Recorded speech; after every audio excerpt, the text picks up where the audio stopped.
interesting cases with ICLs. So we'll start off with the first case. I am a consultant for call size. This was a 21-year-old female, had high myopia, refraction was -9 in the right eye, and left eye was around -9.25. We decided to put in a 13.2 mm sized ICL, 10.5 and 11 in the right and left eye respectively, and uneventful surgery happened, and then patient came for post-op checkup, and what we saw that the vault was very high, and in the right eye it was 1.29 millimeters, that is 1290, and left eye was 1240. So you can see that 1219, 1.29 mm, which is unacceptable, very high vault and very shallow angle. This was the right eye, and left eye was 1.24, again very high vault and very narrow slit-like angle. So this is the situation. Now what are you going to do? Okay, obviously the lens is oversized. Okay, so what are the options here? You can't leave it. See, ideally, like Purinder said, the vault ideally should be between 200 to 800, average of 500 microns. But if it's over like 800 microns, 1200 microns, and your angle is very narrow, then it will go in for a progressive angle closure and anterior synechiae, and it's going to go in for a angle closure glaucoma. So you can't leave it alone. Even if the pressures are kind of normal, you can't leave it alone. So what do you do in this situation? There are two options. One is you have to exchange it for a lower size. Instead of a 13.2, you can go in for a 12.6. So you exchange the lens. The other option is that you can rotate the lens, because it's a spherical ICL, it's not a toric ICL. And we all know that the sulcus to sulcus horizontally is smaller than vertically. It's the opposite of the white to white. White to white is larger horizontally, and vertically it is shorter, but the sulcus, it is reverse. That means vertical sulcus to sulcus is larger.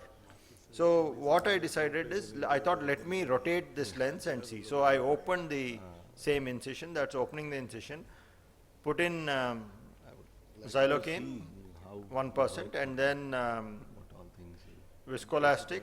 This is a special cannula, the Ganesh manipulator with the cannula, so that you can inject and also manipulate the ICL. It's available with Epsilon. And this is a gentle rotation of the lens. So I'm gently rotating the ICL so that the lens is placed vertically in the sulcus. So it's a simple thing, you don't have to remove the lens.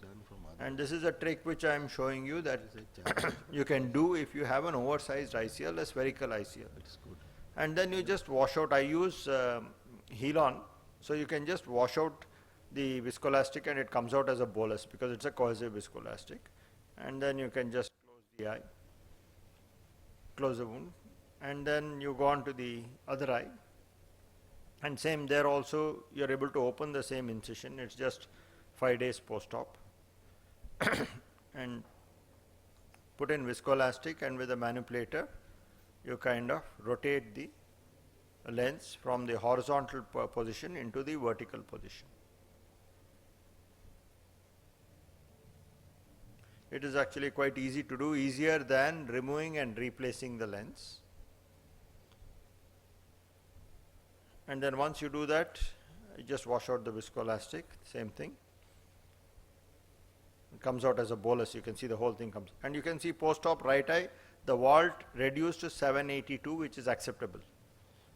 Okay, and then the angle also opened up.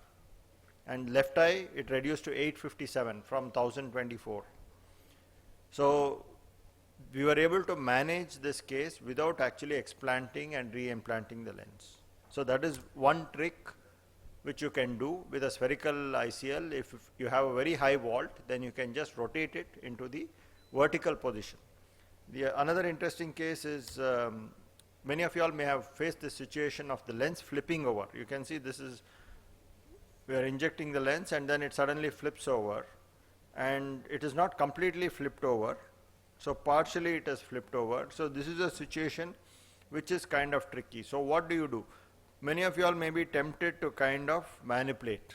So in this case, a manipulation is being done, viscoelastic is being put in to deepen the chamber and manipulate the lens.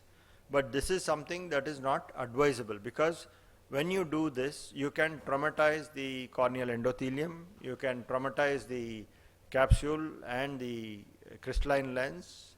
There will be a higher incidence of developing cataract, and it is a little difficult. The maneuver is a little difficult. You have to be extremely gentle and careful. But somehow in this case, you can see that we just manage, and here I am using the support of the center flow hole there to flip the lens. See, I just engage the hole and then flip it, and then you are able to tuck it in. But again, this is something that you should not ideally do when you have a flipped lens, because flipping it over in the anterior chamber, there is very little space, and there is a very high risk of damage to the endothelium and the crystalline lens. So we will just show you I'll show you the right way of doing it. Of course, we are able to get away with this case, and all's well that ended well. But you can see this is another case where we put in the viscoelastic and I'm injecting the lens, and you can see that the lens suddenly flips over. You're watching the landmarks, but suddenly during the last part of the injection it flips over. Okay, when it flips over, then again, see, it's completely flipped over now. You try to kind of rotate it and it's completely flipped over. You can see the hole is on the left hand side, so the lens is completely flipped over. So when this happens, don't try to manipulate, don't try to push it like that and then try to flip it. It is not possible. You just have to slightly extend the incision. Because I made a 2.8 incision, I extended to about 3.2. Go in, grab the lens at the optic haptic junction, and with a twisting motion you can just explant it. It's actually quite easy. You explant it and then reload the same lens.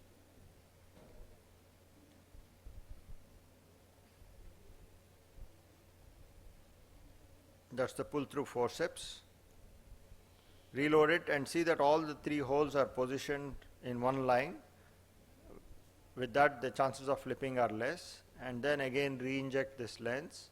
Very slowly watch the landmarks, and as it unfolds, you see that it goes in correctly, and the hole on the leading haptic is on the right side and on the trailing haptic is on the left side. That's the correct orientation. And then you can kind of put it in the sulcus, manipulate it.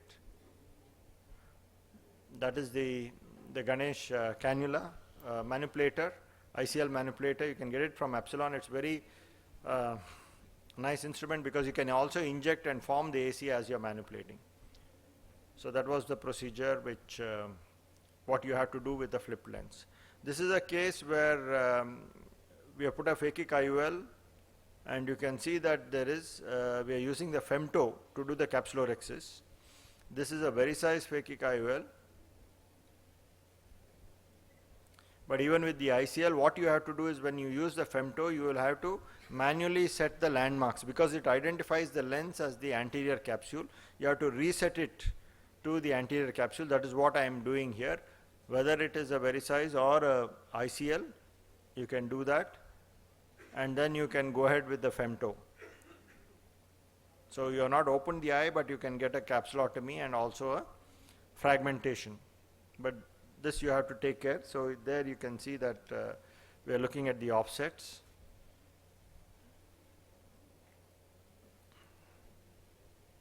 And then the femto is performed. The capsulotomy and the nucleotomy. Okay, this is ICL. So you can see ICL after the femto. You can see the capsulotomy and nucleotomy has happened. And then you have to explant the lens. So explanting the lens, again you can push it, release the haptics, hold it at the optic haptic junction, and then just the twisting motion is very important. When you rotate it clockwise, the lens very easily comes out through a 3 mm incision. Okay.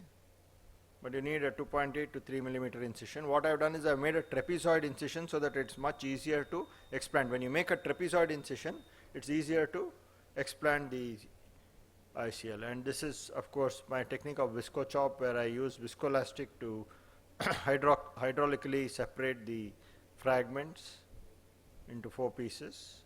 And then the nucleus generally is softer in these cases, and it's quite easy to remove. And that's a routine phaco from now on. And you can implant, of course, you can see I'm using a 3-piece lens here because this is very high myopia. I think the lens power was 2 diopters or something like that.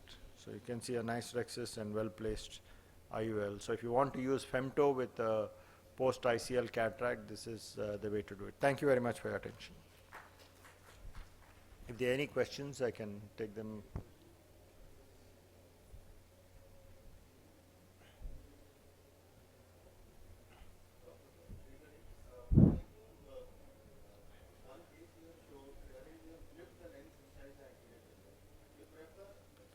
Lens and then Yes, reimplanting. so I was showing them the way not to do it. You can do it, but the risk of endothelial damage and lens damage. Lens damage is much more, so it is ideal not to do it, and it requires a little more skill, but the amount of trauma if you try to flip it inside the eye is more difficult.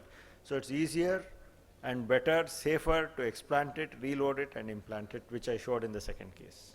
So what is the trick of explanting the lens? The trick of it, see, you form the chamber and then your incision size has to be 3 to 3.2 mm.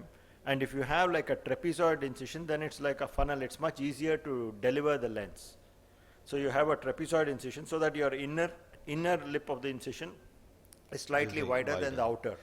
So it's like a funnel. So how to lift the haptic? You put in viscoelastic above and below the lens, so it kind of slightly lifts off. Okay, and it may slip into the chamber. The trailing haptics actually come out once you put viscoelastic under the lens.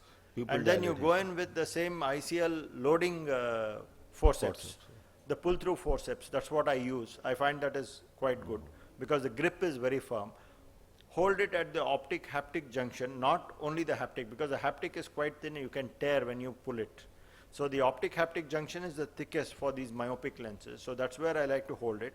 And once I hold it, I kind of rotate clockwise so that the lens kind of rolls and there's a funnel there. It's very easy to deliver it. You just twist it clockwise and pull it out. It comes out, then you can load it and then again re-inject it. Thank you. Any questions from the audience? Good morning. The first case you saw the flipping, that is the wrong way. But and suppose it was a toric one, then we have to any lens, whether it's toric or spherical, you can remove it. The first cases which I showed you were spherical lenses where the vault was very high. Okay. So then I rotated it vertically and then the vault reduces by almost 500 microns. So the vault can reduce anywhere from 300 to 500 microns once you rotate it from the horizontal to the vertical position. That was the first case. Secondly, how to avoid the flipping, because it's see, to avoid, it's very important. Loading is 50% of the surgery. So when you are loading the lens, you see that the 3 holes, there is a center flow, and on either side there are again holes in the haptic. If you see that all the 3 holes are in line and aligned, if it's not aligned, if it is oblique, then the chances of the lens flipping are more. If it's all in one line, okay, then the chances of flipping are less, and you should inject it slowly. Look at the landmarks as you are injecting. You halt, inject, and you can see the landmark. The leading haptic should have the hole on the right hand side, top right hand side, the hole should be there. So that is the correct position, and usually it flips when you inject the last part of it. Last part of the lens, suddenly it comes out. So there you have to very slowly inject, and then you can actually rotate your hand and rotate the cartridge as you see the lens coming out so that it's oriented properly. So these are some small tricks which you can use to avoid flipping of the lens. Just another small tip to what Sri already said is that, you still have control over the lens even if 7/8 of the lens has gone in. And as you were saying, as you're gradually doing it, if it is, you find that it's opening up the wrong way, it's better to pull this lens out. I mean, take the cartridge out and the lens will come off, reload and go in. So you retain control of the lens even when most of the lens is inside, and if you feel by pronating your hand still you're not getting control, you can just withdraw and then re-inject. Can I start? Thank you. Our next speaker is Dr. Rama Murthy. He will be sharing his experience with IPCL. The correct way to do ICL will be dealt after this talk. I had Thank one you. question for Yeah, Dr. yeah, Sri please. Ganesh. Okay. What is the amount of cataract that you're getting after this? Your experience of amount of cataract? See, with the V4C, the incidence of cataract is almost nil. I've had, I think with the V4C lens, just one case, and that was nuclear. It was not anterior subcapsular. But with the V4, the incidence was somewhere around 1%, between 0.8 to 1% in our series of almost 6,000 lenses with the V4. But with the V4C, with the center flow, the incidence of cataract has come down quite a bit and it is negligible. I would say less than 0.1%. I think reported that is everybody's experience is similar. That it is very less with V4C model.